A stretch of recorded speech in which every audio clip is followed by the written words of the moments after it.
अच्छा, जब दावत होस्ट करते हैं ना तो उसका अगला दिन मुझे बहुत अच्छा लगता है। उसमें आपके पास लेफ्ट ओवर फूड की इतनी ऑप्शंस होती हैं और उस दिन ज़्यादा मज़ा आता है खाने का।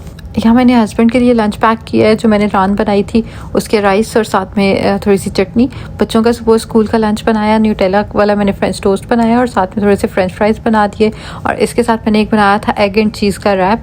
बहुत सिंपल सा ये रैप बनता है। इसके अंदर मैंने फ्राई एग करके उसके अंदर सीजनिंग डाल के, मेयोनीज केचप डाल के और थोड़े से फ्राइज़ अंदर डाले थे, चीज़ स्लाइस डाला था। ये बहुत मज़े का लगता है ब्रेकफास्ट रैप। इसके बाद दोपहर के लिए भी मेरे पास ऑप्शंस मौजूद थी। चिकन का सालन भी पड़ा हुआ था, हलीम भी पड़ी हुई थी।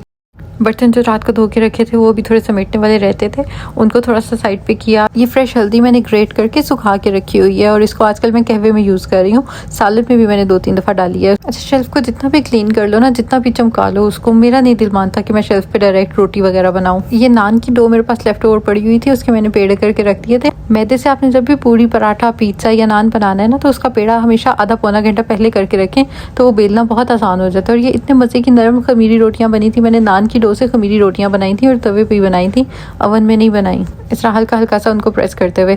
कल का ये मेरे पास नान बचा हुआ पड़ा था, इसको मैंने फ्रिज में रखा हुआ था और ये देखें ये अभी तक नरम है। नरम रखने के लिए इसकी 3-4 ट्रिक्स हैं। एक तो नान के आटे को ज़्यादा गूंदना नहीं होता।